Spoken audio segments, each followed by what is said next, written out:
Minecraft, 10 things you need to know before visiting the Nether. Before we start, I would like you to hit that red subscribe button so you never miss out on any of our videos. Hey guys, what's up? Welcome back to Zesty Craft. Here in Minecraft, 10 things you need to know before visiting the Nether. 10. Travel distance. The cool thing about the Nether is that it has one big utility, traveling great distances. Within the Nether, the player can build more Nether portals and travel further away into different areas in the overworld, making it an excellent dimension to build infrastructure in. Just keep in mind that 1 block traveled in the Nether dimension equals 8 blocks traveled in the overworld. At lightning speed, we would sprint everywhere, amazed. Number 9. Uneven terrain. At first blush, there's no question about what the Nether looks like. It's a hostile and barren environment. And in the current 1.15 version, it doesn't have any different biomes. In the future, it will have a warped forest and other cool additions. But for now, it's pretty much a barren cave.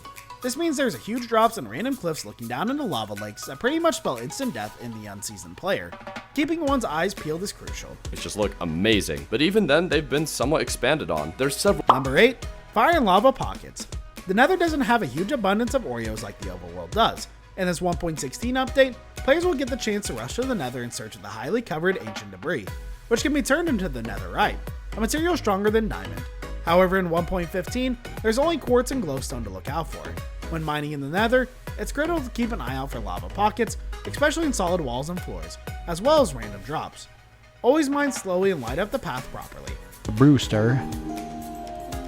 Like Mortimer Brewster. Number 7. No sleep allowed. A massive rookie mistake, and perhaps even a hilarious prank on those who aren't educated on the details of the Nether. It is to make them sleep in a bed while in this dimension. Unless the player wants to die, this is a huge mistake. If a player interacts with the bed while in the Nether, they'll immediately explode, and the bed will get destroyed. It makes for easy mining, but it is deadly when the player is vulnerable. Number 6.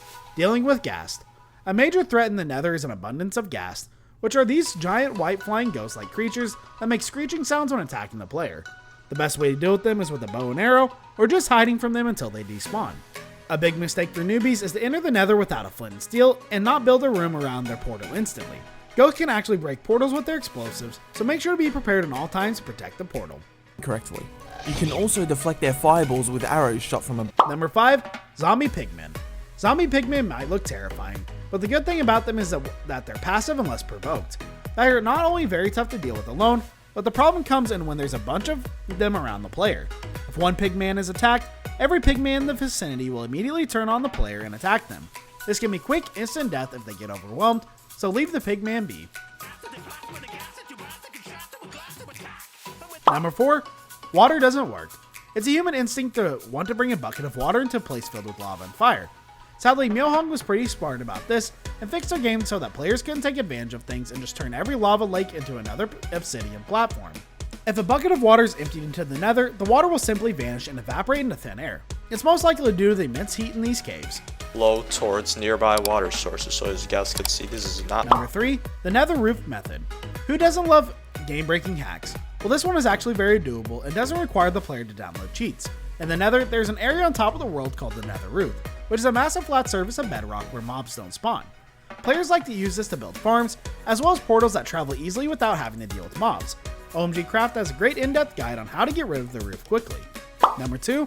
Proper supplies. Many players' first instinct would probably be to travel to the Nether dressed in their finest. However, rookies should leave their fancy diamond armor home and just go with the basics because there's strong likelihood they'll die on their first visit. A basic set of iron armor and iron tools will serve the player well, as well as a bow and some arrows.